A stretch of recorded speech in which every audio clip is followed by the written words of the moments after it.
Yo, this is Teresa Weatherspoon, better known as Teaspoon, and you're watching Real Fans, Real Talk. Live from the can. Vibe the can. This is Real Fans, Real Talk. Real fans, real talk. We as real as you thought. Real fans. What's going on? Welcome to another live edition of Real Fans, Real Talk. We got a couple of special guests that's going to be joining us tonight. A lot of big things went down in the sports world.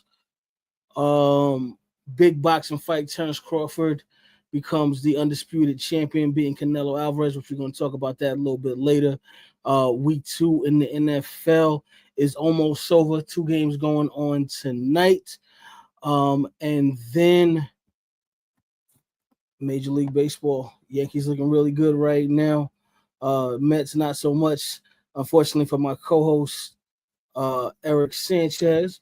But we do have a special guest that I'm going to bring on in just a minute, because we have another basketball legend in the building who I'm excited about, especially.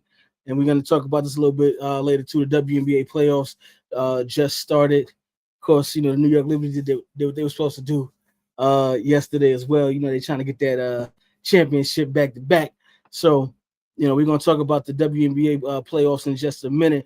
But let me introduce a member of the Indiana Hall of Fame, University of Cincinnati alum, the woman who has the most points in the game at George Washington High School, a 3-time All-American, Miss Basketball, 3-time Conference Player of the Year.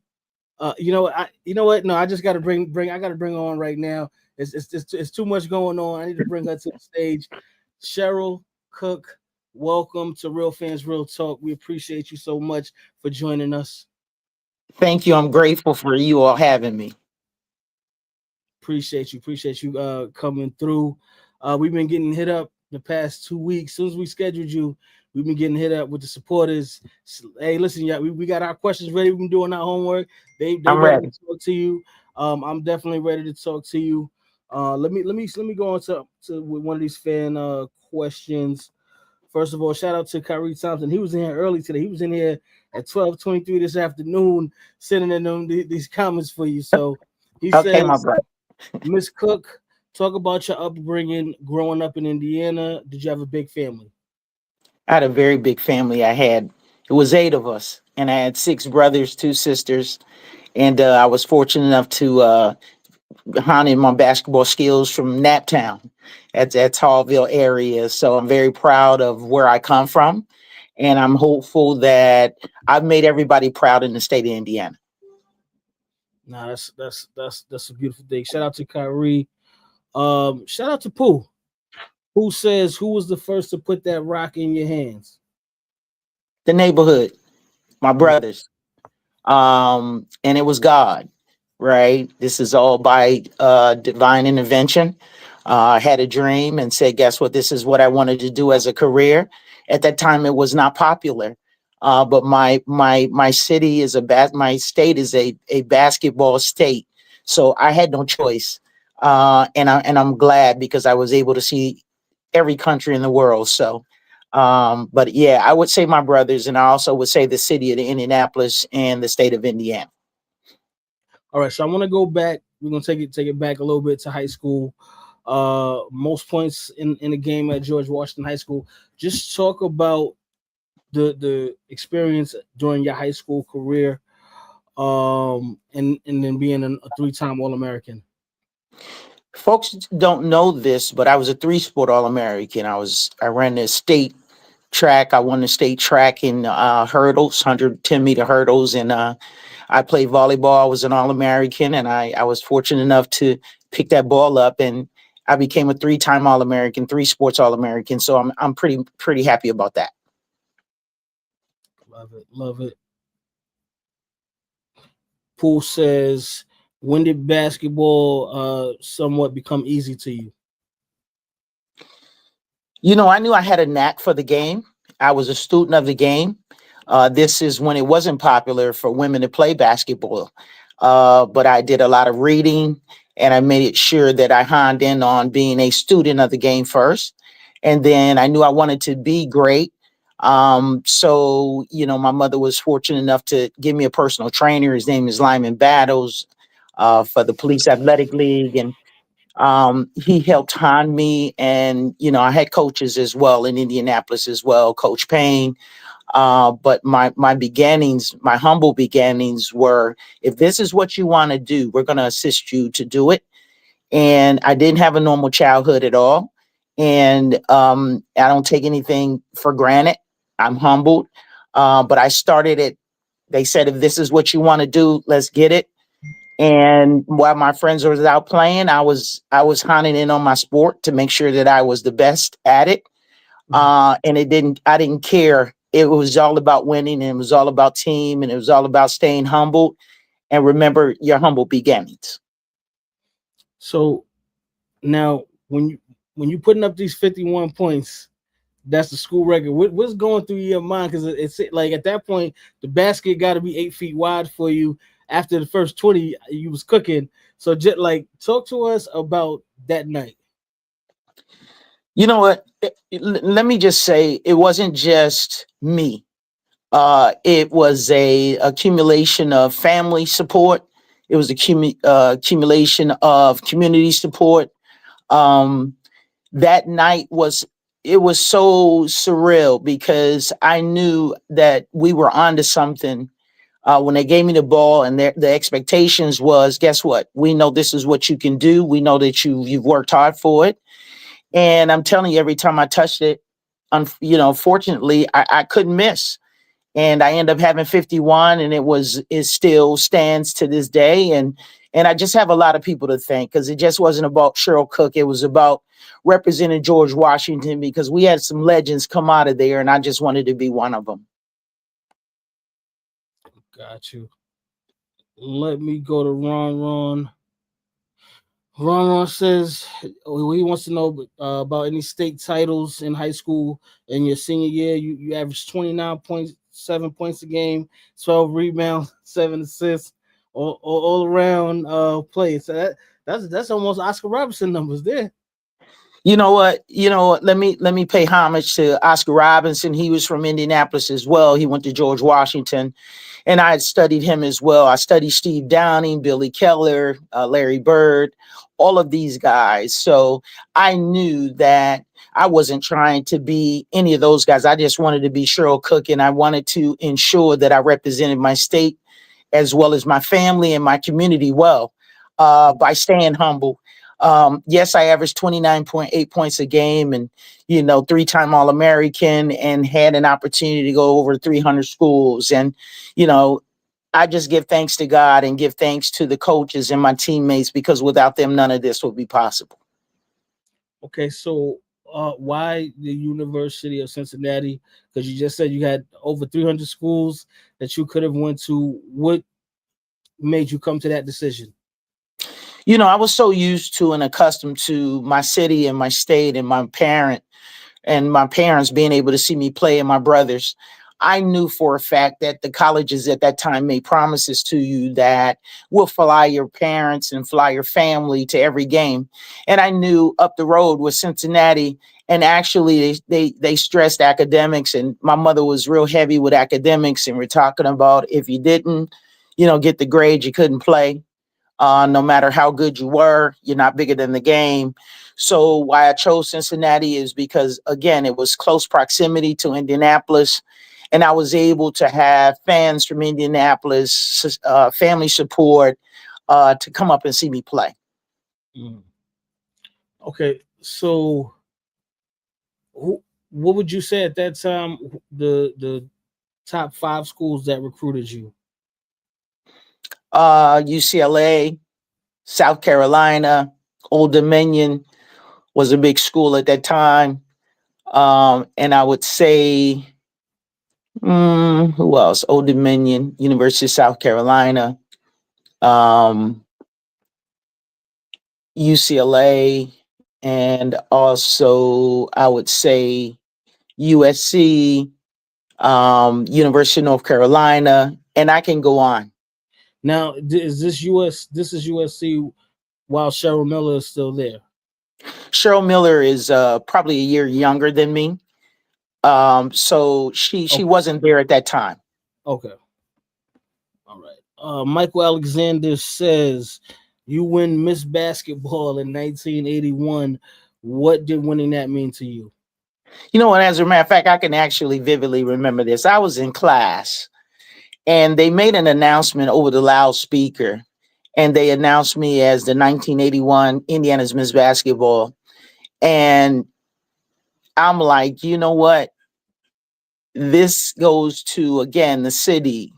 This goes to the state of Indiana for actually saying, you know what? You're the best of the best. You are the best. And I'm able to wear jersey number 1 for Indiana's Miss Basketball. So that was a humbling experience. I was excited.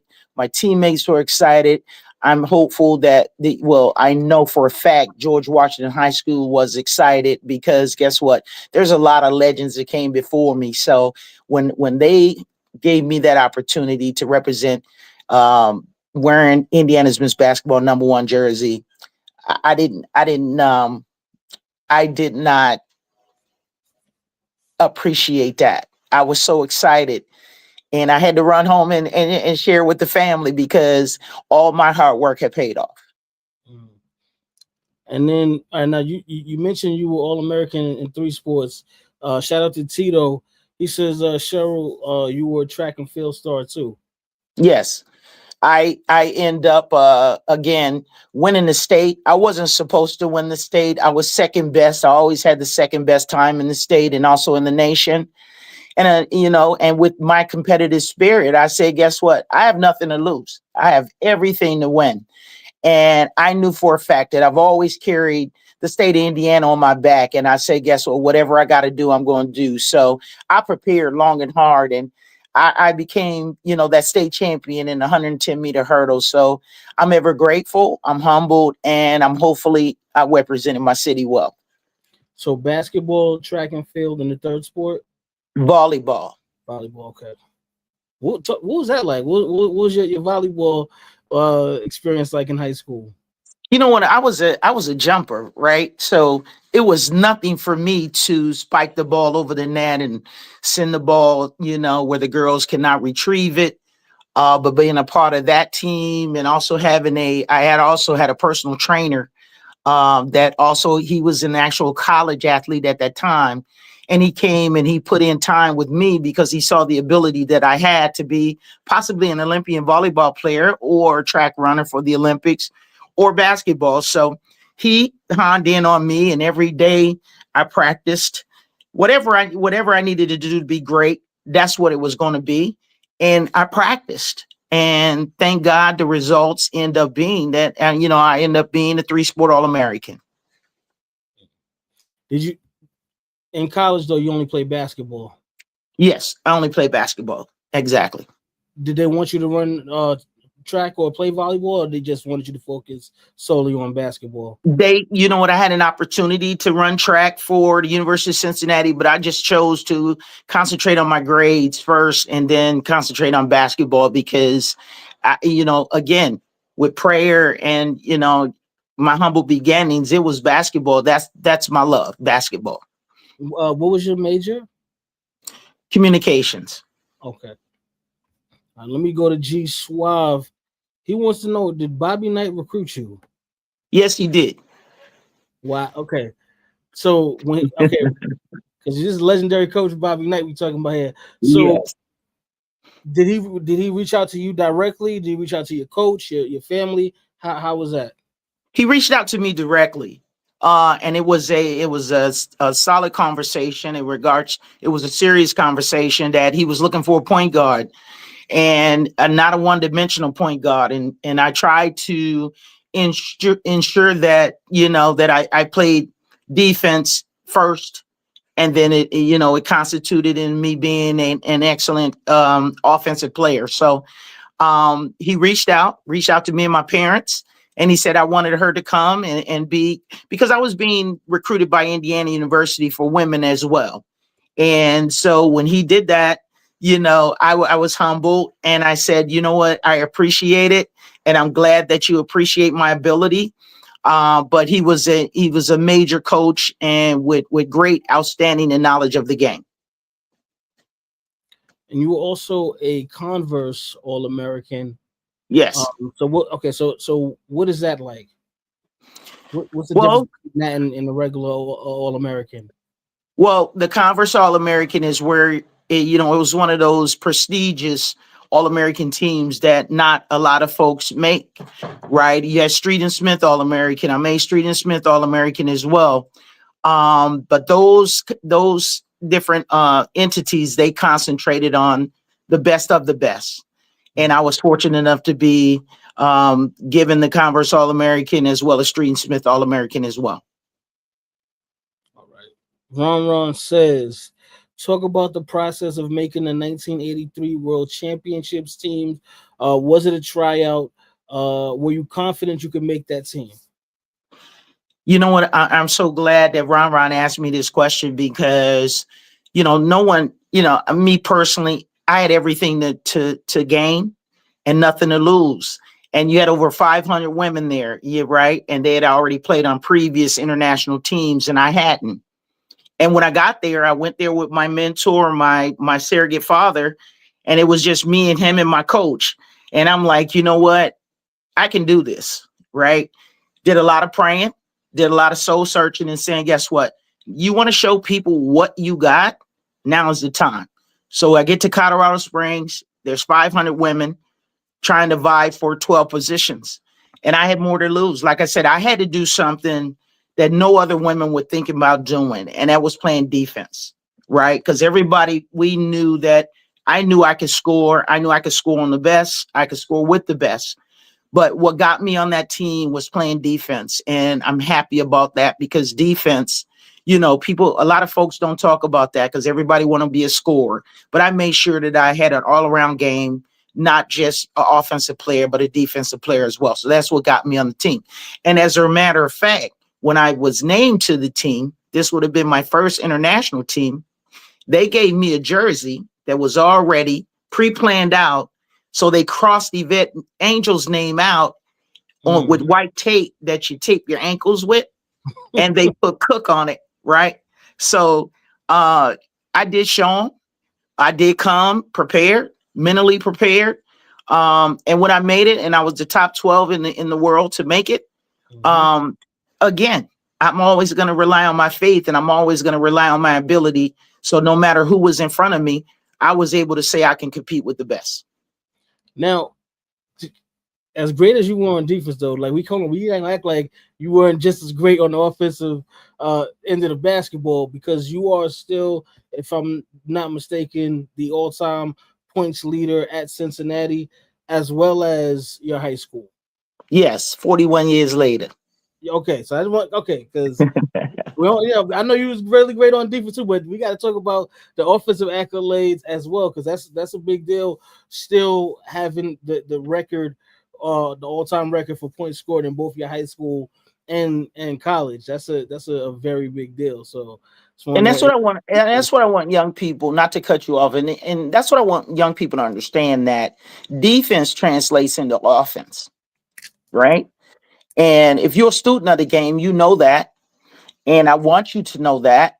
And my defense, I took pride in defense. Whatever my team needed, I took pride in, whether if they needed a key rebound, and this is international competition as well. If they need the assist, if they need me to score, then that's what I was going to do. So I was never one-dimensional.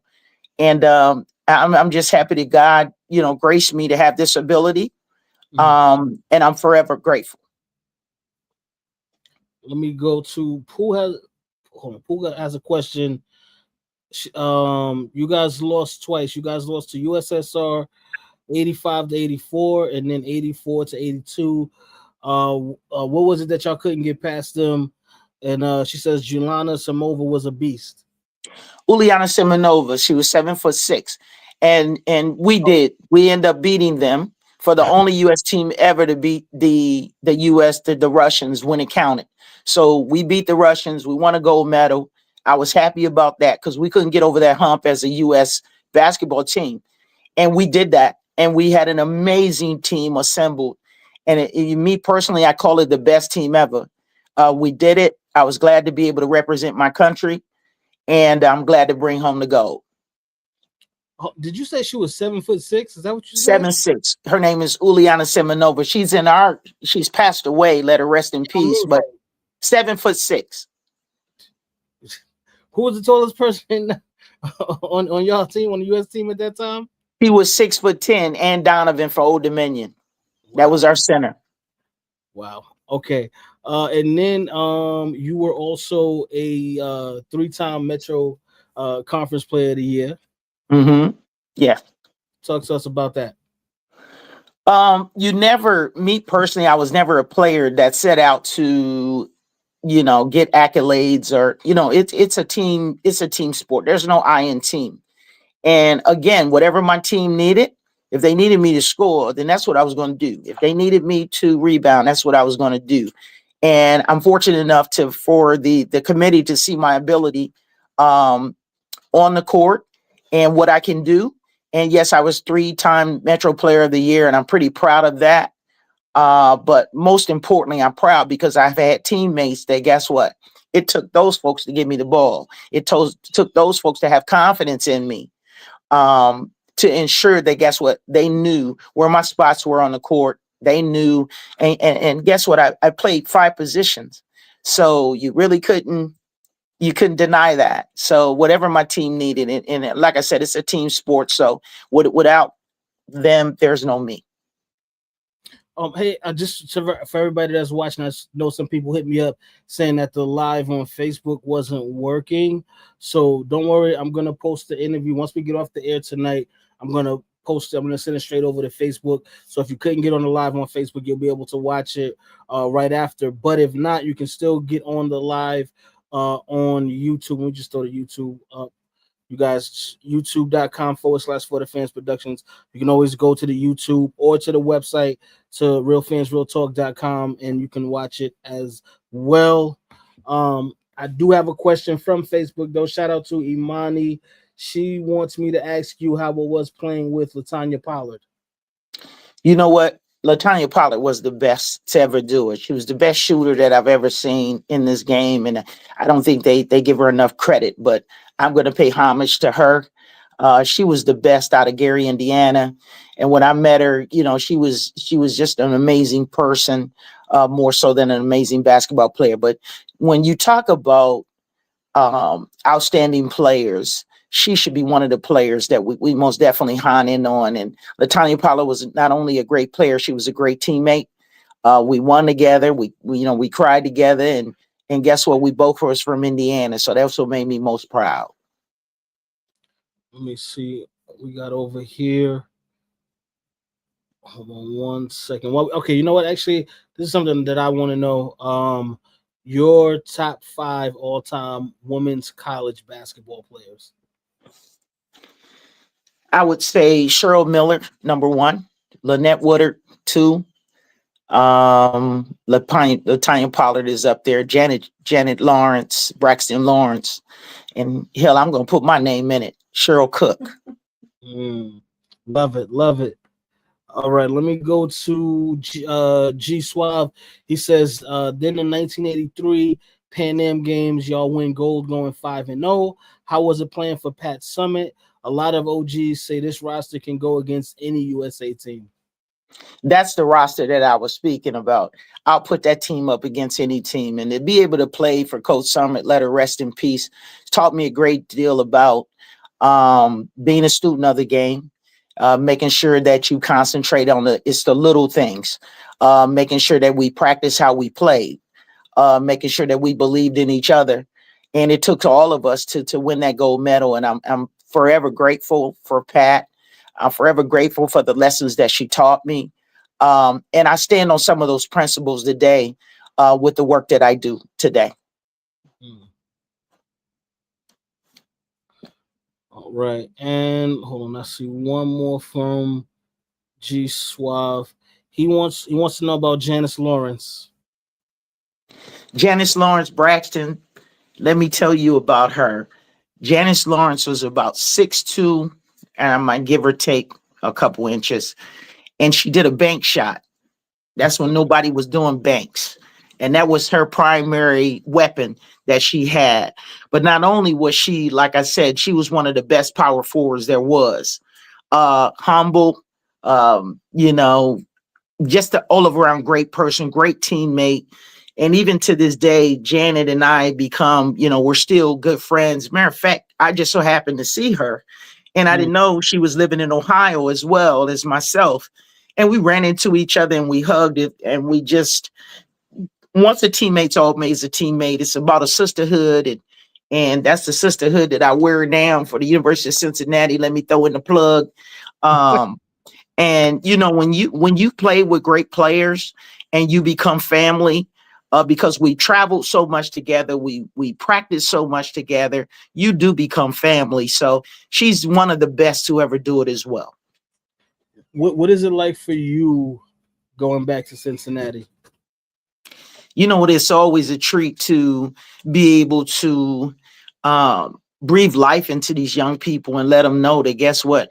Our women's basketball is in a great position to be able to make a difference and make the money that we deserve, and be able to travel and have the first class,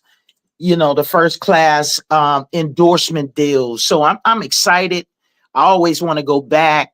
I always go back to make sure I'm being supportive of these next young women that are in line to do great things. And Katrina McClain, let me talk about the coach for a second. She's from Indianapolis as well. And when I tell you, a class act with her staff, she's doing some good things. And I'm excited about this year, excited about the new sisterhood that we have. And folks need to watch out because UC's coming. Love it.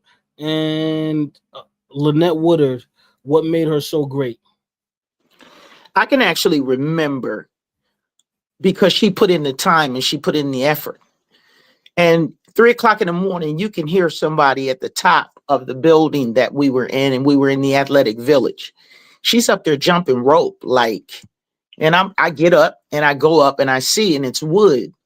And I'm like, what's going on? She's just preparing. Her preparation was out of sight.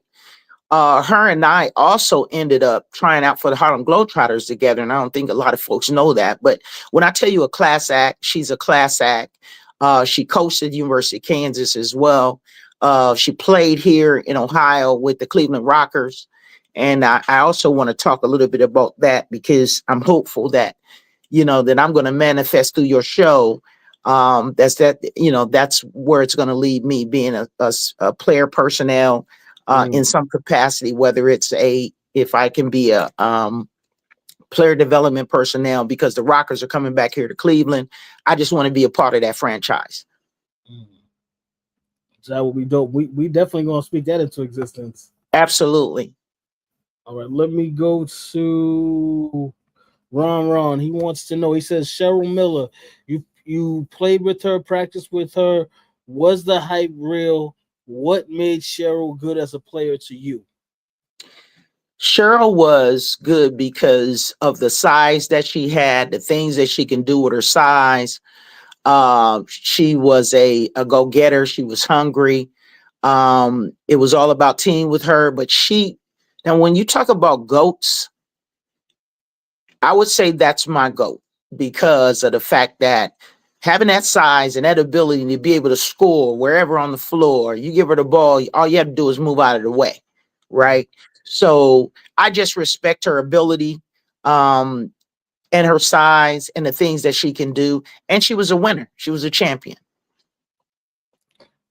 All right, now you also get inducted into the Cincinnati Hall of Fame in 1995. Mm-hmm. So, because we don't always get our flowers while we're here. So just talk to us about that moment and what it meant to you to be honored in that way. You know what? It was an accumulation of things. That's where you want to always put your career to rest. But I didn't set out to be in the Cincinnati Basketball Hall of Fame. Like I said, it took a lot of folks to be on my side to support me throughout this process. I was grateful and thankful that Cincinnati saw enough of me to retire my jersey and be the only female. Number 24 still hangs in the rafters.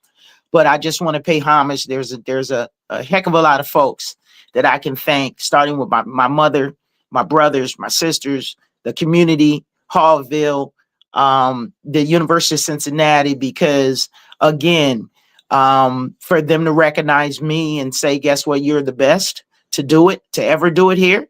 I really appreciate it. I love them for it. And when I walk into the stadium, that jersey doesn't just represent it. Yes, it has my name on the back, but it's an accumulation of people that helped me to be successful, not just in basketball, but just in life. All right. Kyrie Thompson says, in the 1984 USA team, tell us a story on how you got injured and couldn't play on that roster. Well, what happened was, unfortunately, when you make the Pan Am team, you're a shoe-in for the Olympics. So that night when I flew into Colorado, we just had a free-spirited shoot around, and Cheryl attempted to block my shot. I in turn came down on her foot, and I was being sponsored by ASIC Tiger at that time. So one thing I can say about the athletic department, they did everything that they can do. They even built a cask inside of my shoe, and folks don't know that. And I was determined to make that team, but unfortunately, the way things ended up, the injury was so bad to the point where, that I didn't, but I have no regrets. Things happen, and when you have bad luck on one end, God always say, I'm going to open another door for you. So I went on to play 15 years overseas and make good money. And so one bad thing always lead to a good thing. You just got to stand on your faith, as I do. Now, overseas, Europe, but I guess the bulk in Spain. Yes. Was that a culture shock for you immediately going from, that area where you're from, the United States? Now you're in a place where the language is completely different, the people, the culture, everything is different. So was that a culture shock for you when you first arrived? It was, being 20, 21, you landed in a city, and in a country that you don't know the language, you don't know the currency. My mother always told me when I was in high school, she was like, Cookie, you got to take Spanish. And I'm like, I'm never going to go to Spain.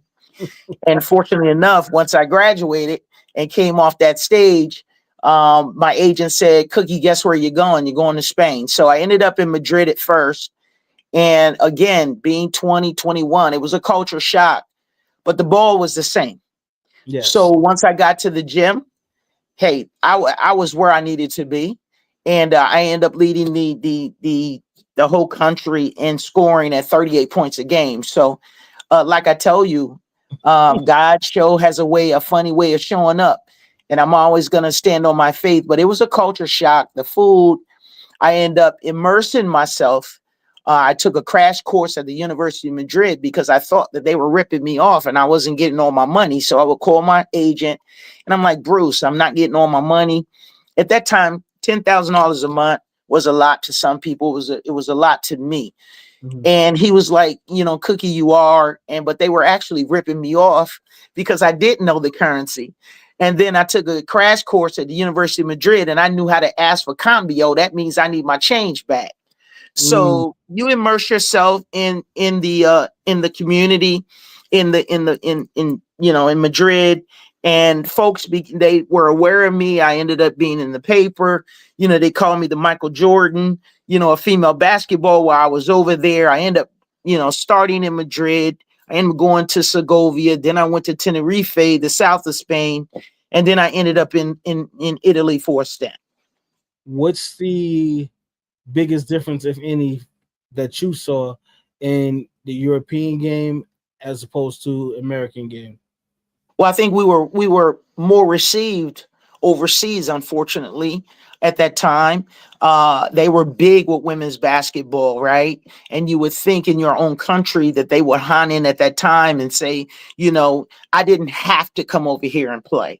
But since I did, the culture, I mean, it was all about women's basketball. I'm telling you, stand people. I mean, they're playing drums and it was amazing. And we had sell out arenas. So I didn't miss a beat over there. I'm glad that God was able to bestow that opportunity upon me.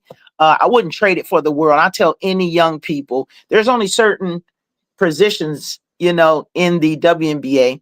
So don't count yourself out by going overseas. It's tax-free dollars. You're going to immerse yourself in that culture. They're going to love you as a women's professional athlete. And so I'll tell any young lady that, guess what? Make sure that you do your homework. Make sure you take the lessons and the language so you can understand. But I had to maneuver, and it ended up being successful at the end of the day. I had 15 years of successful service over there playing women's basketball. When did you say, all right, I've done enough, I'm ready to go home, relax? So I've never led a normal life. I never had a normal life. So after my 15th year, me and my mom had a conversation, and she was like, by that time you heard bombings in the city. When I was playing in Budapest, Hungary, I was threatened just by being an American. And I called my mom, and she was like, let's have a conversation. And I think now is the time that you put your basketball to rest, or you can continue, but I want you to come home so you can be safe. So that's when I decided to retire. And a year after, the WNBA came into the picture. And by that time, I had not had a childhood, had not had a normal life. All my life, I've trained to be the best that I can be. So I was ready to go on to something else and lead a normal life. Was there any part of you that said, let me just go do 1 year in the WNBA? You know what? I don't have any regrets, but you know what? I still had it in me. But I was just exhausted at that time from going to play overseas, only in the States 3 months. Then I have to go to Colorado Springs and train for the national team. So I was pretty tired. But, I don't have any regrets to this day. I don't have any regrets, but I wish I was able to show people what Cheryl Cook was about. But once again, I don't have any regrets. I'm happy for these young ladies in the WNBA. I'm a big supporter, and I'm a big proponent in, getting equal pay to play. So I see that happening now. So I stand behind the league, and there's no better way to being able to just stay in your own country and make the money where you don't have to go and supplement it overseas. Okay, so since now you are a big supporter of the game, that's a 2-part question for you. Who is the top 5 right now in the WNBA, and then who's on your Mount Rushmore? Top 5 right now, I would say Asia Wilson, number 1. Asia Wilson is number 1. I would say Kelsey Mitchell. I would say the point guard for New York. I like her. I like her game. And I would say Nafisa. I would say her. And I would also say the young lady, the center for the Indiana Fever. I'm sorry. Boston. Aaliyah Boston. Okay. Okay, and then your Mount Rushmore, WNBA players. Maya Moore. Simone Augustus. Cynthia Cooper. Might be out of order because Coop should have been number 1. I'm going to say Teresa Witherspoon. And my last one would be Lisa Leslie. Yeah, listen. First of all, you saw who started the show for us. Absolutely. So, absolutely. Got nothing but love. And Lisa Leslie, oh my goodness. She was the truth. Teresa Witherspoon was the truth. All those young ladies just paved the way, and that's my Mount Rushmore. And I just appreciate everything they've given to women's basketball at this time and then in the past. And I stand on that. All right. Shout out to Pooh. She wants to know, she says, Cheryl, Miss Tina Hutchinson was on a while ago, and she feels Linda Sharp prevented her from being on the '84 team. Do you feel there's politics involved with USA basketball? I actually remember Tina Hutchison because we recruited her when she was in high school. I went with my coaches to East St. Louis to recruit her, and she was all of that and then some. I don't know, in regard, I knew her of her coach, Coach Sharp, but there's politics in everything that we do. I'm not here to, I'm going to, I always speak the truth and I'm pretty transparent. But yeah, there's politics, most definitely, because I've had to fight.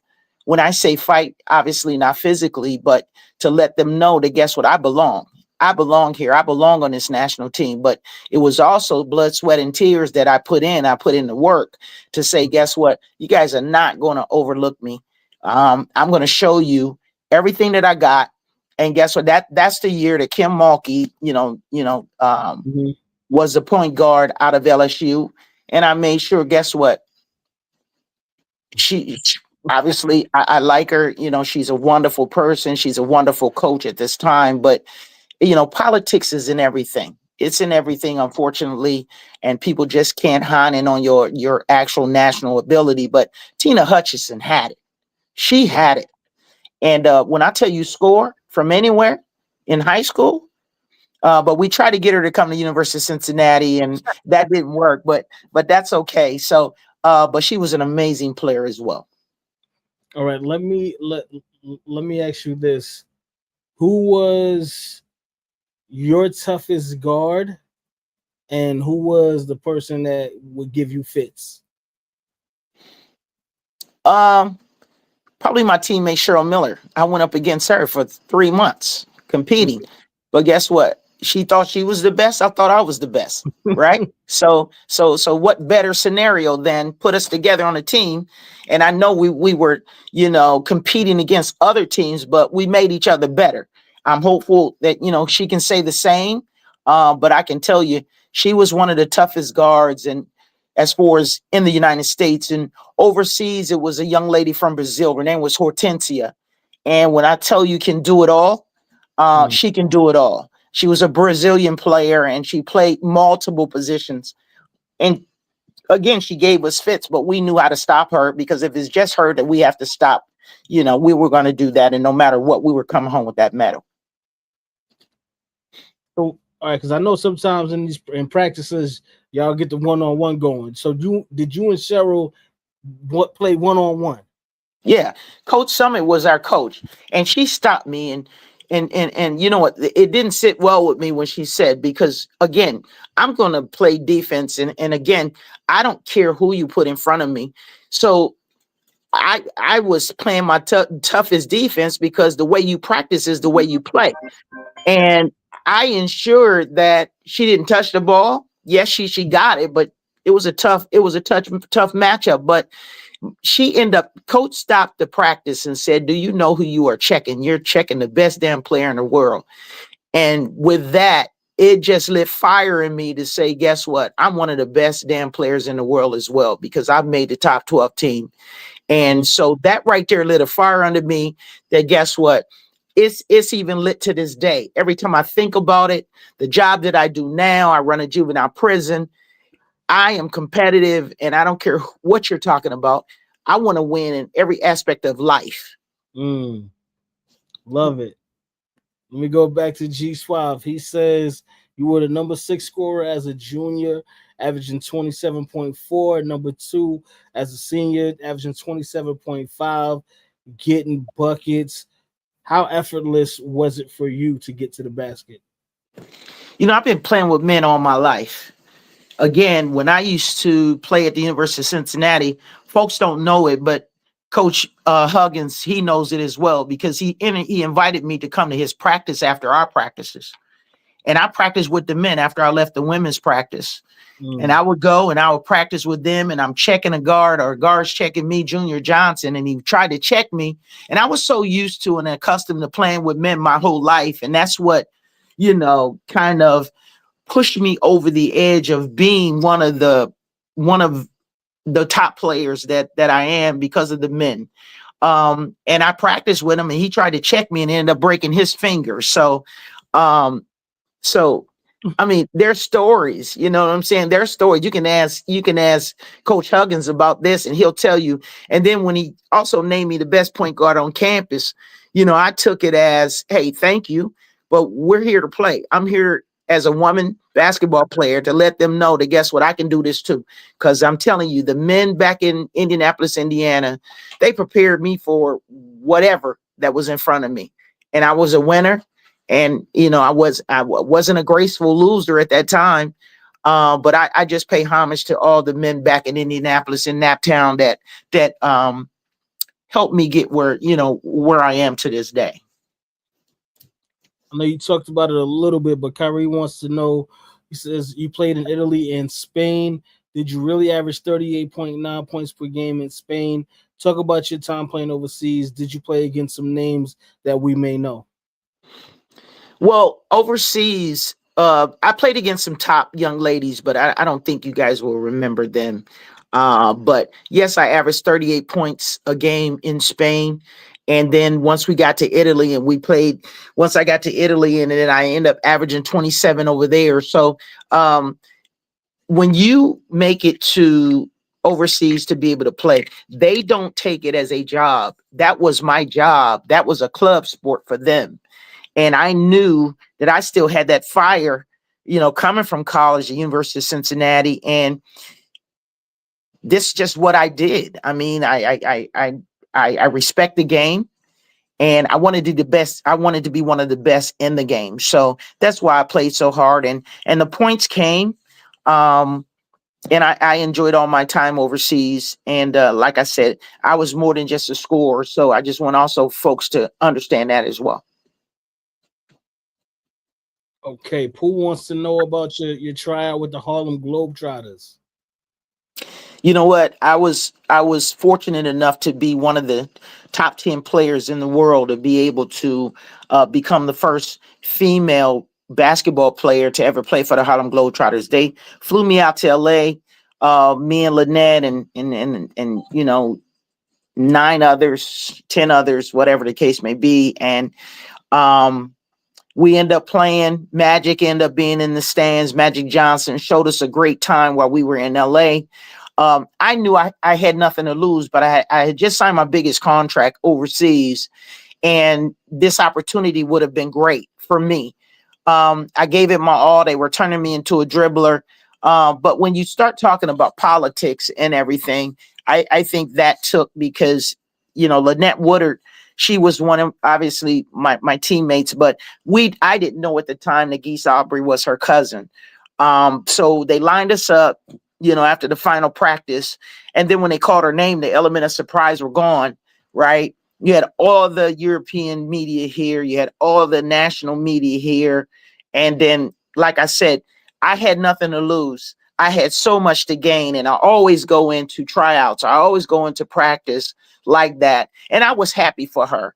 And but also I was most importantly happy for myself, because, like I said, I just signed my biggest contract overseas. But yes, I was one of the 10 top women in the world to be invited to try out for the Harlem Globetrotters. Let me go to Michael Alexander. He says in 1996, the ABL, and in 1997, the WNBA starts. Most of your peers came back and finished the second part of their career. Did you give it a thought? I gave it a thought. I did. But once again, I had my share of travel. I was, the young lady that everybody said, wouldn't go far with women's basketball. I've walked the Great Wall of China. I've been to Africa. I've been Budapest, Hungary. I've been all over. I've been to Cuba.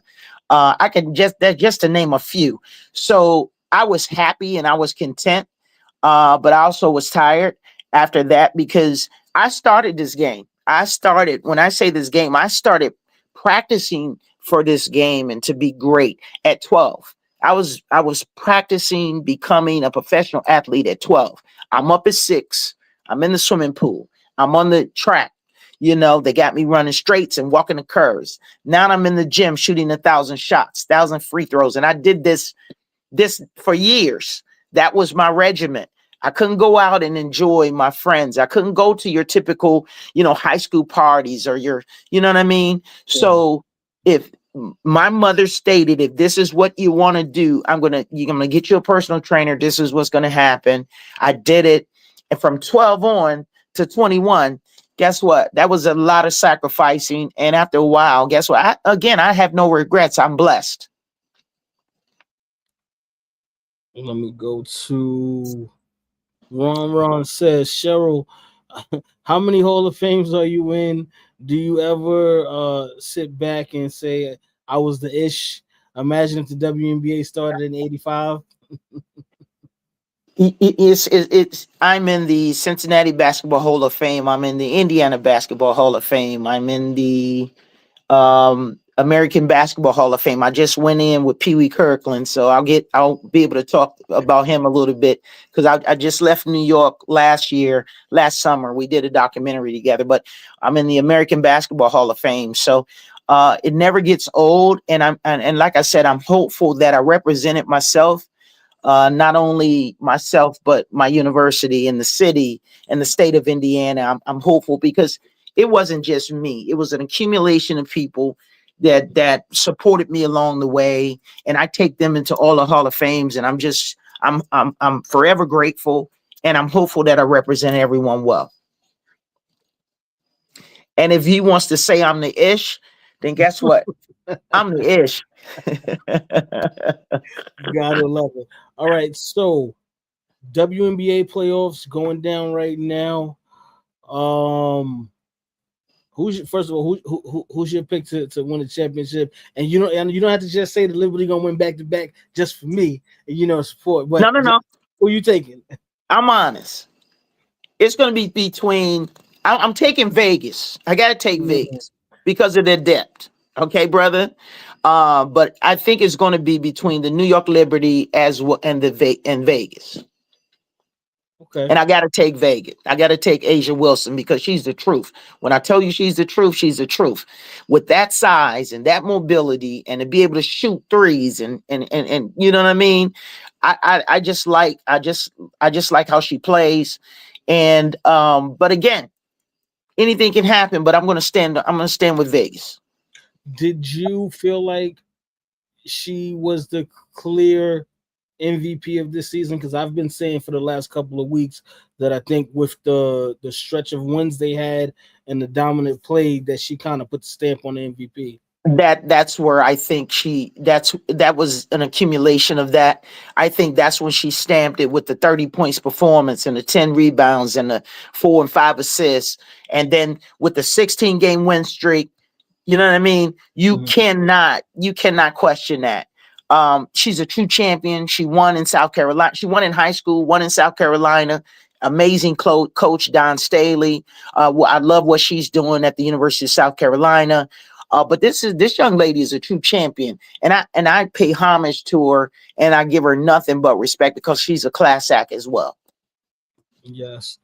Let me go to Tito. Tito says, "Give me your top 5 to 7 players that you ever played with. They don't have to be in order." All right. Cheryl Miller, Pam Paula McGee, LaTanya Pollard, Janet Braxton. Ann Donovan, and I would say Teresa Witherspoon. Okay. And Miss Cook, Trip has had Tina Hutchinson, Kathy Boswell, and yourself. Who would be a guest they should get on from y'all era? Repeat that again. Okay, she just wants to know who's another player from your era that we should bring on as a guest on the show. If Kathy Boswell has not been on, I love her. That's my sister. She has. That's what she's saying. Okay, so she's been on, right? Yes. Tina Hutchinson. You can bring on Teresa Edwards. She's another one from Georgia that played alongside of Katrina McClain. All these young ladies would be an asset just to come on your show, because these young ladies were winners, right? And I'm sure they have stories as well. But I know Kathy Boswell is my girl. If Cheryl Miller hasn't been on, I think, like I said, she'll be an asset as well. She'll be able to talk about her time with international competition as well as college. So those young ladies, I think, will fit the bill. Yeah, we love Kathy Boswell so much, and Cheryl Yeah. is like one of our dream guests because we talk about Cheryl Miller, Yeah. so she's like one of our dream guests. Talk to me about the experience with Pee Wee Kirkland at the Hall of Fame. They used to call me the female Pee Wee Kirkland because of the 61 points that I scored, the 51 points that I scored in the game. So I was fortunate enough to go into the American Basketball Hall of Fame with him last year. And Netflix was there and they were filming. And so Pee Wee asked me, would I, mind if they filmed us? And since they called me the female Pee Wee Kirkland, and I said I don't mind. So I get a call and they wanted me to come to New York, in which I did, and I did it's his story, his documentary. This is a true legend, and I'm telling you, the best. When you talk about GOATs, he is the best to ever do it. Playground legend.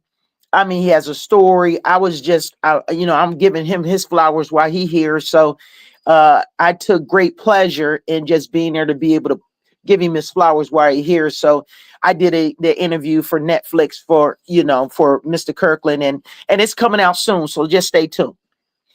Looking forward to that. Big shout out to Pee Wee Kirkland. He was on the show years ago. We had Pee Wee Kirkland on the show. We're gonna have to get him back now though.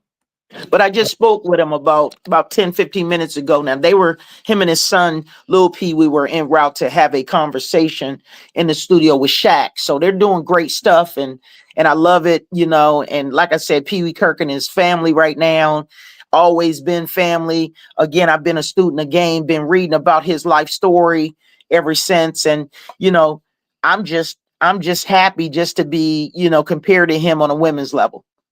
When I met Pee Wee, he was with his son too. So big shout out to both of them. Yeah. Ron says Magic Johnson says, oh wait, this is the NBA question. Magic says LeBron is a bad boy, but he ain't Michael Jordan. Have you ever been around Michael Jordan? Michael Jordan played on my 96 pennant ranking game, and when I tell you a class act, he's the GOAT, right? In his era, he's the GOAT. Nothing, I don't take anything from LeBron James, but I had the experience of seeing what Michael can do, watching Michael compete and watching him practice and watching him prepare. Coach Knight was his coach at the time. Charles Barkley was on that team as well, to name a few. But this guy was a class act coming out of North Carolina, and he's the best in my book. And I stamp that. Shout out to MJ. Pooh wants to know your thoughts on Caitlin Clark and Angel Reese in terms of helping the game. And will Juju Watkins be that Jordan-like player? In regards to Caitlin Clark and Angel Reese, they have taken the WNBA by storm, and I appreciate both of those young ladies and what they've given to the women's game. I don't take any of their ability lightly. I think Caitlin has added another dimension. I think Angel Reese has added another dimension. So, I pay homage to those young ladies, and hopefully we did well by paving the way for them to be able to make the money that they're currently making now, the endorsement deals that they're currently making now. So I'm just proud to be a fan, to sit back and just watch, because the WNBA it's only going to get bigger. Juju Watkins, what can we not say about her? Number one pick coming out. I think she's going to take the league over, and she's going to do some great things. And I just wish her a speedy recovery. I'm excited to watch her with the USC Lady Trojans this year. Absolutely. Okay. Can you describe Lisa Ingram's game? Lisa Ingram. Yes, she was a Charles Barkley in the ladies realm. Very strong, excellent post player, great trash talker. She knew her ability. but great shooter.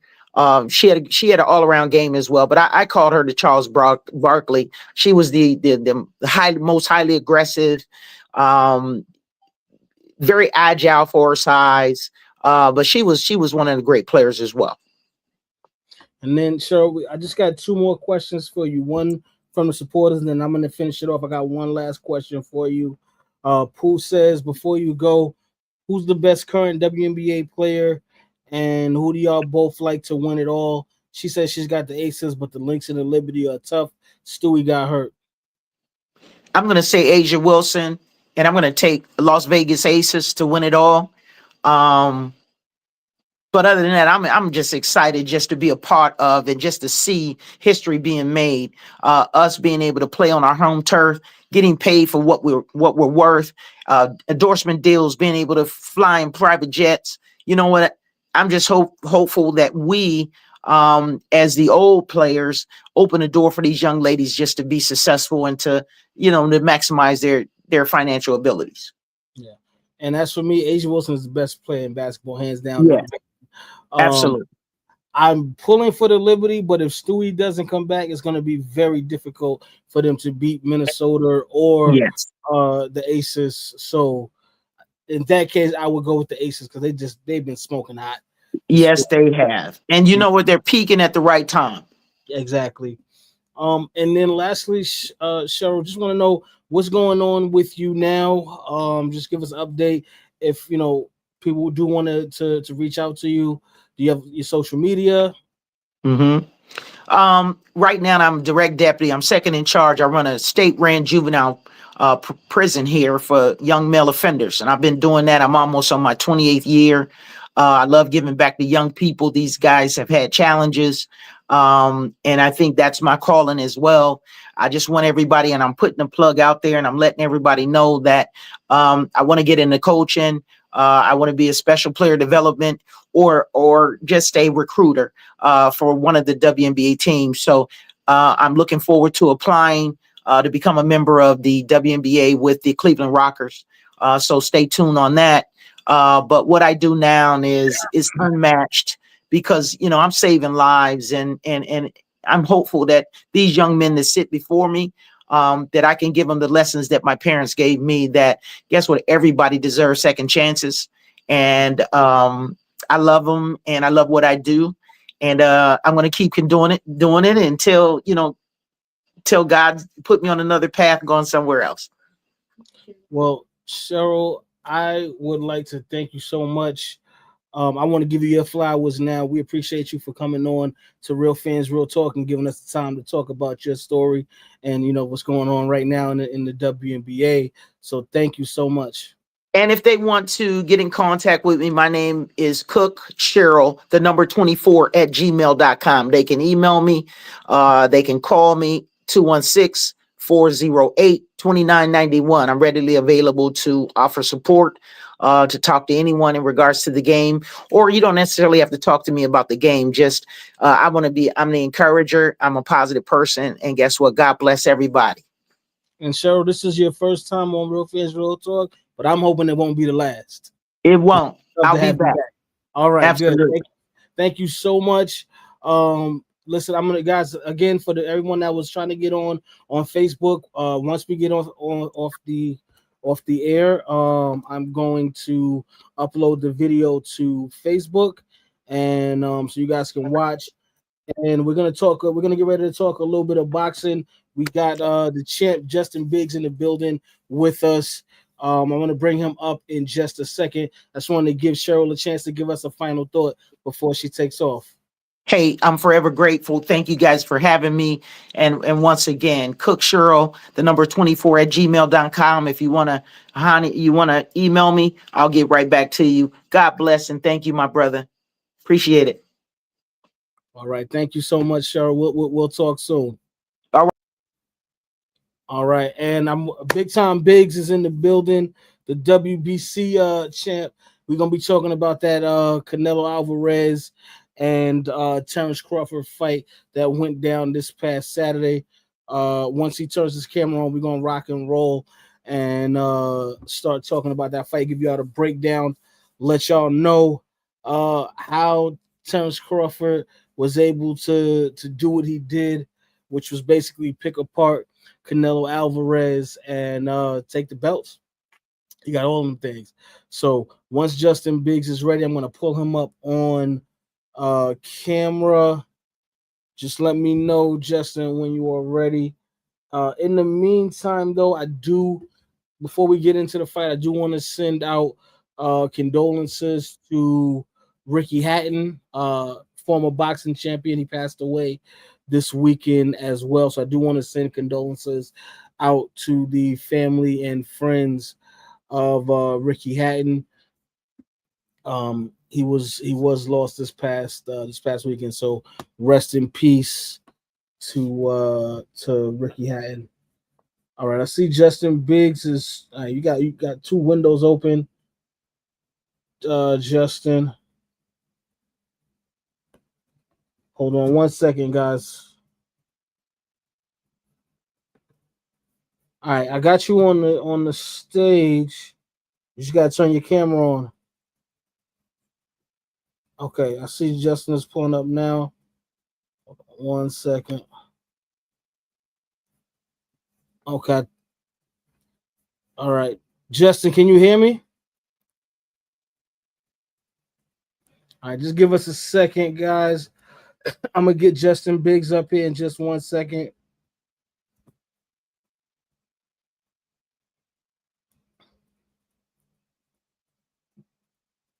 Okay, and then what we're gonna break down this fight. Once I can get Justin Biggs up here, just hang tight for 1 second, ladies and gentlemen, and I'm gonna get Justin Biggs up here, and we're gonna break down that Canelo Alvarez Terrence Crawford fight. We're also going to talk about a couple of fights that are on the horizon, including Jake Paul and Tank. And we'll probably do a little talk about Shakur as well.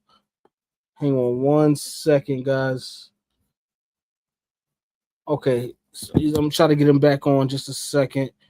Just bear with me. Okay, here we go. Let's see. All right.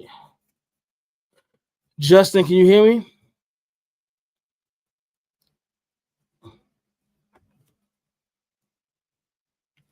All right. Hang on for just a second, guys. Apologies while we get the technical difficulties worked out.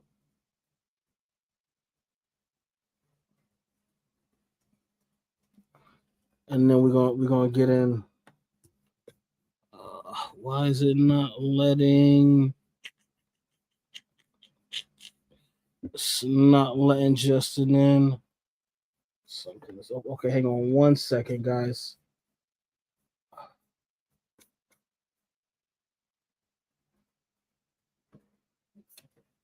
All right.